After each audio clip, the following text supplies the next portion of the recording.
Assalamualaikum warahmatullahi wabarakatuh. Nama saya Laila Hanifah. Di sini saya akan menjelaskan tentang bimbingan dan konseling terhadap murid kebiasaan buruk, murid lambat belajar, dan murid cepat belajar.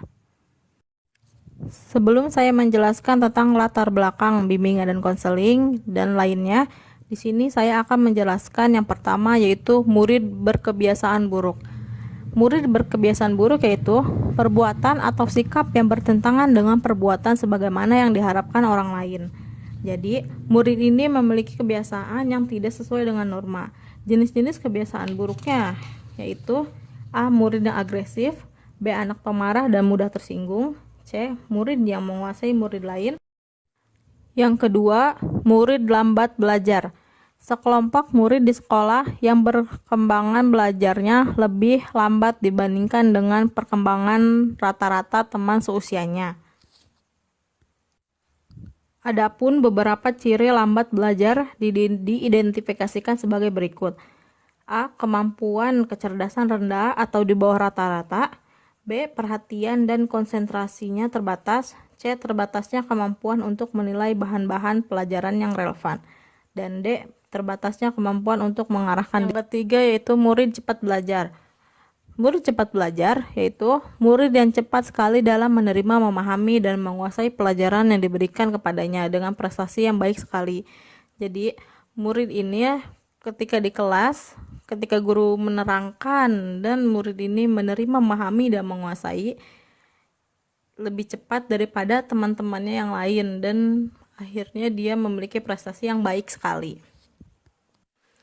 Adapun ciri dari murid cepat belajar yaitu murid yang pada umumnya memiliki intelijensi tinggi, murid yang cepat sekali menerima, menguasai, dan memahami, serta memproduksi pelajaran yang diterimanya.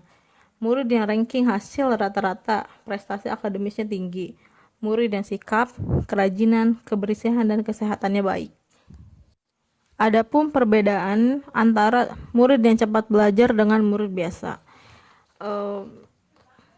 A. Sebelum bersekolah, murid cepat belajar ketika berjalan lebih awal daripada yang rata-rata. Perkembangan bicaranya dimulai lebih awal dari perkembangan murid yang biasa. Tidak 50% dari murid cepat belajar dapat membaca sebelum masuk sekolah. Setelah masuk sekolah, murid cepat belajar rajin ke sekolah karena haus akan ilmu pengetahuan, berbeda dengan murid yang rata-rata. Yang kedua, murid cepat belajar senang mengikuti aktivitas-aktivitas ekstrakurikuler. 3. Jika ia diberi kesempatan memilih mata pelajaran, akan lebih senang memilih mata pelajaran yang berat-berat. 4. Kemampuan mentalnya yang superior ditunjukkan pada kecakapannya dalam membaca, mampu menarik generalisasi, mengenal hubungan. Di sini saya akan menjelaskan latar belakang bimbingan dan konseling. Poin A. Latar belakang sosial kultural. Perkembangan zaman banyak menimbulkan perubahan dan kemajuan dalam berbagai segi kehidupan dalam masyarakat.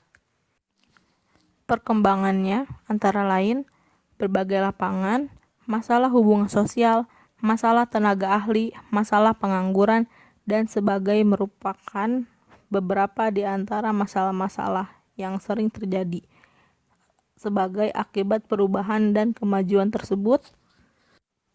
Di samping itu, pertambahan penduduk yang kian meningkat telah menambah kompleksnya masalah yang dalam lingkup sekolah tidak dapat melepas diri dari permasalahan atau situasi kehidupan masyarakat itu tadi. Jadi, sekolah mempunyai tanggung jawab untuk membantu para murid baik sebagai pribadi maupun sebagai anggota masyarakat.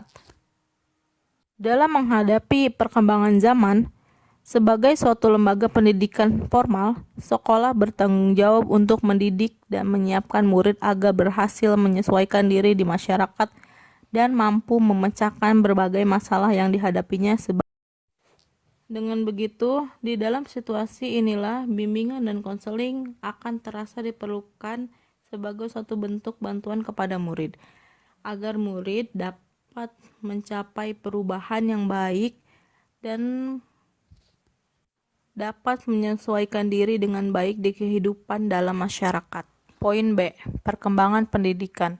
Tidak dapat dipungkiri setiap tahunnya pendidikan akan terus berkembang. Dengan berkembangnya pendidikan akan memajukan setiap siswa yang ada di sekolah. Karena setiap perkembangan pendidikan pasti ada perubahan-perubahan yang terjadi. Perubahan-perubahan itu yang dapat membantu siswa untuk berkembang lebih baik ke depannya. Para murid diharapkan mampu menyesuaikan diri dengan setiap perkembangan pendidikan yang terjadi. Untuk mencapai sukses dalam keseluruhan proses belajarnya, proses penyesuaian diri tersebut memerlukan bantuan yang sistematis melalui pelayanan bimbingan dan konseling yang terprogram secara utuh. Layanan yang dapat dilakukan yaitu konseling individual atau bimbingan kelompok. Poin C. Masalah perkembangan individu. Proses perkembangan dipengaruhi oleh berbagai faktor, yaitu pembawaan, kematangan, dan faktor lingkungan. Perkembangan akan berhasil apabila semua faktor tersebut dapat saling melengkapi. Untuk mencapai perkembangan yang baik, harus ada asuhan yang terarah. Asuhan dalam perkembangan dengan melalui proses belajar sering disebut pendidikan. Pendidikan sebagai salah satu bentuk lingkungan bertanggung jawab dalam memberi asuhan terhadap proses perkembangan ini. Poin D. Masalah perbedaan individu. Di sekolah seringkali tampak masalah perbedaan individu ini. Misalnya ada murid yang lambat, ada murid yang cepat belajarnya, ada yang cerdas, ada yang berbakat dalam bidang tertentu, dan sebagainya. Ingat bahwa yang menjadi tujuan pendidikan adalah perkembangan murid yang optimal dari setiap individu. Maka, masalah perbedaan individu ini perlu mendapat perhatian dalam pelayanan pendidikan di sekolah. Sekolah hendaknya memberikan bantuan kepada murid dalam menghadapi masalah-masalah sehubungan dengan perbedaan individu. Lebih tepatnya, sekolah memberikan layanan individual kepada murid masing-masing yang mengalami Poin E. Masalah penyesuaian diri dan kelainan tingkah laku. Dalam hubungan ini, bimbingan dan konseling mempunyai peran yang cukup penting, yaitu dalam menanggulangi rendah diri siswa, bandel, agresif, menantang, mengacau kelas, pencuri, menarik perhatian, mandiri, dan sebagainya. Karena tindakan tadi seringkali banyak menimbulkan berbagai masalah. Poin F. Masalah belajar. Dalam keseluruhan proses pendidik, kegiatan belajar merupakan kegiatan inti. Secara fisiologis, belajar dapat diartikan sebagai suatu proses memperoleh perubahan tingkah laku untuk mendapat pola-pola respon baru yang diperlukan dalam interaksi dengan lingkungan secara efisien.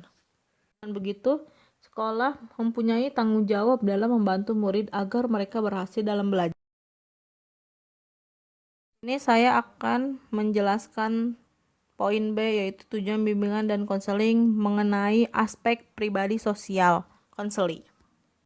Tujuan dari aspek ini adalah agar konseling memiliki komitmen yang kuat dalam mengamalkan nilai-nilai keamanan dan ketakwaan kepada Tuhan Yang Maha Esa, memiliki sikap toleransi terhadap umat beragama lain, memiliki pemahaman tentang irama kehidupan yang bersifat fluktuatif antara yang menyenangkan dan tidak menyenangkan, dan juga memiliki pemahaman dan penerimaan diri secara objektif dan konstruktif. Selanjutnya, aspek akademik atau belajar.